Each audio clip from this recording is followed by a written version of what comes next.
Que la paix soit surtout bien guidée.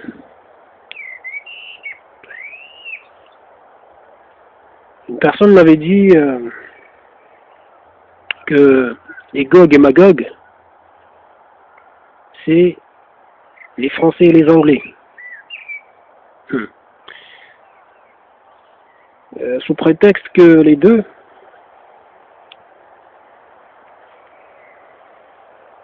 sèment le désordre sur Terre. Vous comprenez par là aussi la corruption.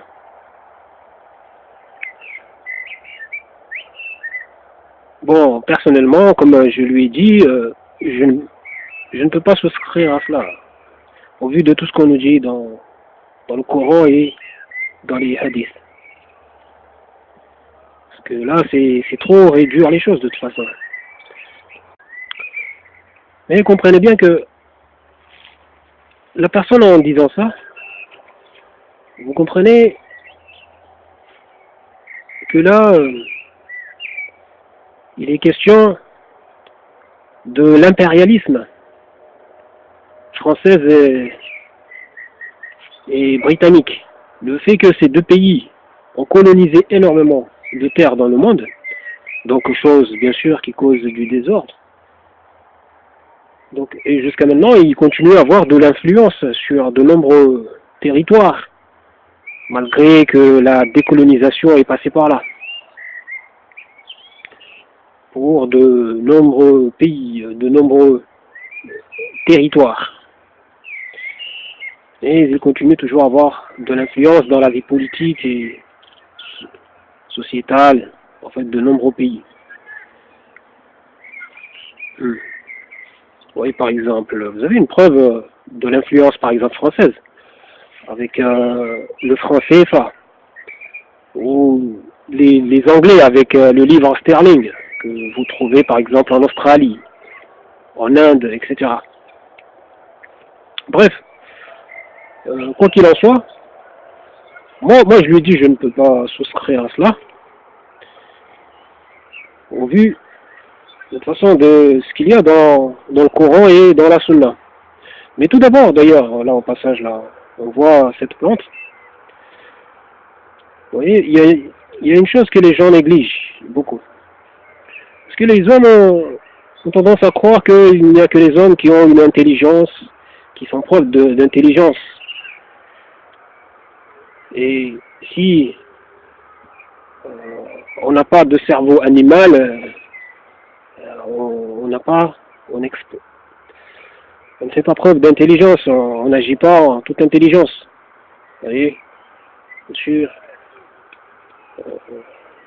ils veulent bien accorder de l'intelligence aux autres espèces animales, étant donné qu'ils ont un cerveau animal. Mais pour ce qui est des plantes, en fait, les gens ne regardent pas ça, ne voient pas du tout qu'il y a là de la conscience également. Il y a de l'intelligence là-dessus. Vous voyez, il y a de l'intelligence là-dessus.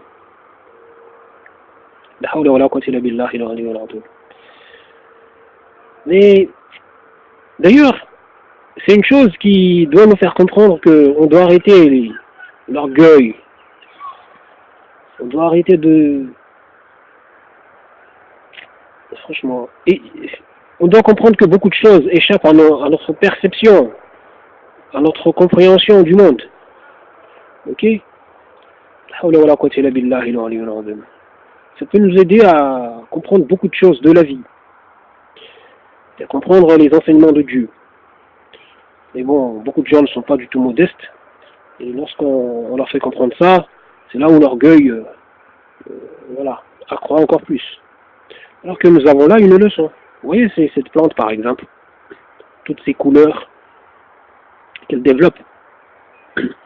Tout ça, comme les autres plantes aussi qui produisent des fleurs, de la pollen et tout, etc., des graines, utilisent tous voilà, des stratégies aussi pour attirer les autres espèces animales.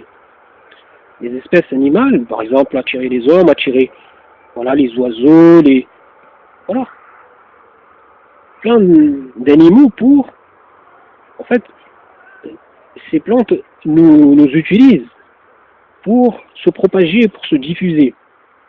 Vous voyez, par exemple, le nectar, voilà, on peut le trouver sucré, tout ça. Ça joue, hein, on a des fruits sucrés, etc., plein de choses. Tout ça sont des stratégies, des moyens. Donc, les choses nous faisant comprendre que les choses sont d'une manière à nous faire comprendre comme si ces plantes savaient que nous avons des yeux. Par exemple, certaines espèces, par exemple les oiseaux, ont des yeux pour voir. Donc elles jouent sur les couleurs. Que ce soit pour les fruits, que ce soit pour voilà, les fleurs comme ça. Donc elles jouent sur les couleurs. Vous voyez, alors que vous voyez bien que quand vous regardez, vous allez vous dire qu'elles n'ont pas, les plantes, elles n'ont pas deux yeux, comme les nôtres, comme voilà, des yeux, comme ont l'espèce animale, etc. En plus, elles développent des essences pour voilà, des odeurs. Et oui, tout ça, ça participe à tout cela. Et tout ça, vous voyez là, d'une sagesse. Les choses ne se font pas n'importe comment. Ok? Donc il faut se montrer humble, modeste.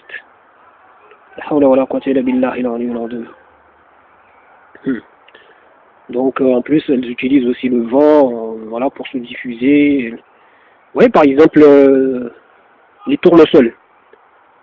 Leurs fleurs se dirigent toujours dans la direction du soleil. Elles cherchent, elles tournent. Ces plantes, elles tournent, elles cherchent toujours le soleil. Les fleurs sont toujours dirigées vers le soleil. Du moins, ceux qui ont l'occasion d'assister à ça. D'ailleurs, c'est pour ça qu'on les appelle le tournesol. Donc, tout ça, des stratégies, bien sûr. Les plantes utilisent le soleil, tout ça, pour diverses choses, pour la photosynthèse, etc. Subhanallah. Tout ça, ce sont des signes d'Allah subhanahu wa ta'ala pour nous faire réfléchir, nous faire comprendre que beaucoup de choses échappent à notre perception, à notre compréhension. Mais bon, les gens sont tellement orgueilleux, ils croient tout savoir de la vie. Allah subhanahu wa ta'ala nous parle, par exemple, des djinns. Ce sont des créatures qui échappent à notre perception.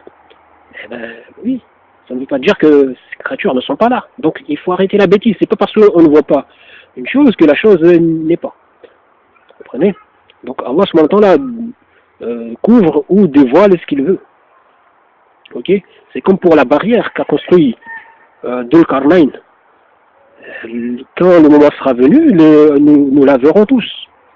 Inch'Allah, les personnes qui seront en vie. Nous verrons tout ça. Peut-être nous sommes des personnes qui verront ça, peut-être nous ne le sommes pas. Allah est plus savant. Donc, je disais, par rapport justement, en revenant, parce que là je parlais de Dhul-Qarnayn, justement, il a un rapport avec les Gog et Magog. En fait, les gens les appellent comme ça, communément appelés Gog et Magog, mais nous voyons ce que, même dans les traductions, vous voyez, il marque Yajouj et Majouj. Donc, bon, en arabe, nous avons donc Yajouj et Majouj. Vous voyez, le Ya ici est souvent nié. Alors, les gens viennent juste dire Gog, alors que vous voyez bien, c'est pas marqué juste Juja wa Majuja, mais voilà, Yajouj wa Majuj. Donc il y a le Ya est nié, donc les gens viennent dire Gog, attends, mais on vous dit il y a le Ya, il y a le Ya, vous le niez. Vous niez tout ça. C'est fou ça. Mais je ne sais pas pour quelle raison, mais bon. En tout cas, Allah maintenant nous donne la précision sur les noms de ces créatures. Donc on nous dit beaucoup de choses concernant ces créatures. Et Dhul-Qarnayn, lorsque, en fait, au cours de son voyage sur Terre, c'est un être que Allah l'a doté d'une force incroyable. Donc, et quand il voyageait sur Terre, d'ailleurs, il y a des gens qui ont osé dire que c'était Alexandre le Grand. Bon, tout ça, il faut rejeter tout ça. Dhul-Qarnayn, c'est un serviteur de Dieu, etc. Ok? Donc, quelqu'un que Dieu agrée, etc. Il a agréé les œuvres, etc. Donc, et Et il y a des gens qui disent qu'il s'appelle Zulkarnain parce que bon, il portait probablement un casque qui avait deux, comment on appelle ça, euh, ah, ça m'échappe, quelque chose de tellement simple. Euh, Ça vient, ça part, non, non, non, non, non. Deux cornes, voilà, deux cornes. Et d'autres qui sous-entendent que il aurait probablement deux enfants. Et aussi d'autres qui sous-entendent que peut-être il a vécu 2 siècles, en fait, il a connu deux époques, en fait, distinctes. Deux époques. Donc, bref, Allah est plus savant.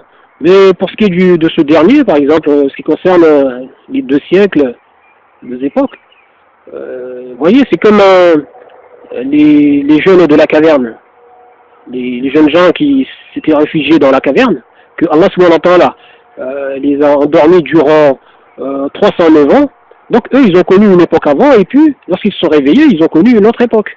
Vous voyez, lorsque Allah subhanahu wa ta'ala les a sortis de leur sommeil, il les a ressuscités, parce que en fait le sommeil c'est aussi, quand on dort, c'est comme si on était mort, vous comprenez. Donc Allah subhanahu wa ta'ala, lorsqu'il les a réveillés, il les a sortis de leur sommeil, voilà. Donc ils ont connu une autre époque, 309 ans après, vous imaginez, donc une autre époque. Et aussi Isa ibn Maryam, Jésus, et sur lui, il a connu une époque avant. Donc, et on nous dit dans les hadiths qu'il va revenir. Donc il connaîtra aussi une autre époque. Et là, concernant justement Isa ibn Maryam, Jésus, vous voyez, Allah subhanahu wa ta'ala nous dit qu'il n'a pas été crucifié ni tué. Il y avait juste un faux semblant qui a été pilonné, qui a été crucifié et tué.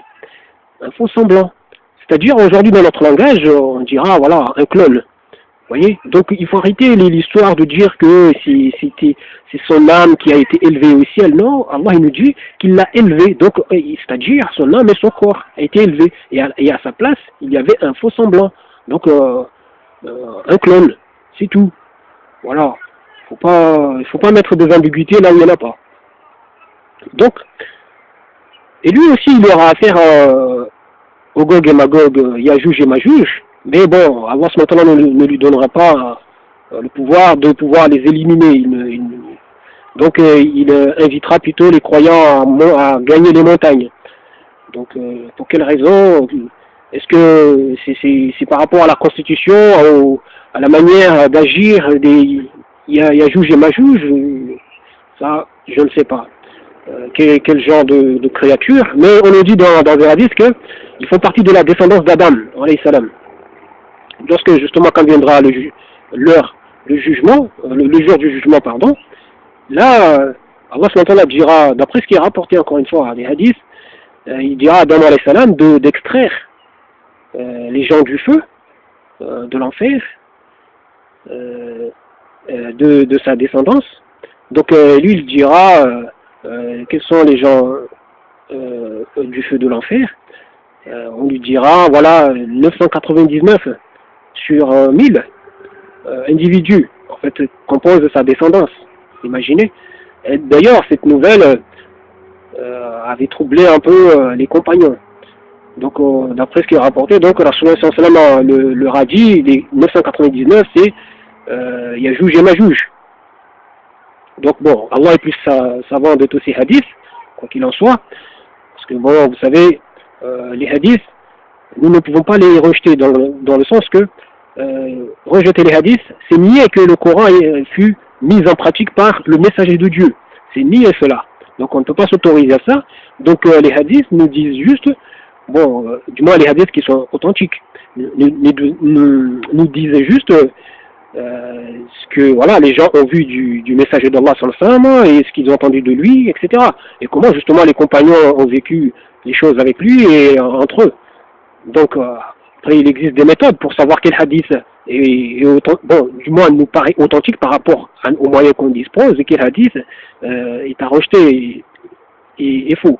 Donc mais de manière générale on ne peut pas rejeter les hadiths, on doit tenir compte des outils en place, des méthodes pour juger de l'authenticité potentielle des hadiths, c'est tout. Voilà, et on doit faire avec. Ok. Donc voilà. Et revenons justement concernant, parce que quand on lit de nombreux hadiths, comme je l'ai dit, c'est quelque peu troublant sur justement le comportement des Yajouj et Majouj, leur comportement. Donc, on nous dit que c'est une descendance d'Adam alayhi salam. Et Dhul-Qarnayn les a emprisonnés et il a fait comprendre à ce peuple qu'il a croisé, le peuple qui lui a demandé de l'aide pour stopper les Yajouj et Majouj. Donc après avoir construit cette barrière de cuivre et de fer, donc une barrière de fer à la base que Dhul-Qarnayn a recouvert de cuivre. Justement là nous comprenons que ce n'est pas pour rien, parce que le fer, encore une fois, le fer est quelque chose qui se détruit très facilement à l'air, au contact de l'air et de l'eau. Donc ça s'oxyde très rapidement. C'est là où se trouve sa fragilité. Donc Dhul-Qarnayn a recouvert cette barrière de cuivre, donc protégeant le fer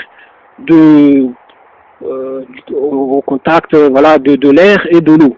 Donc ce qui fait que la barrière va résister encore plus, des siècles et des siècles, parce que le cuivre, encore une fois, c'est quelque chose qui résiste à l'air et à l'eau. Vous comprenez? Ça résiste énormément. C'est très résistant.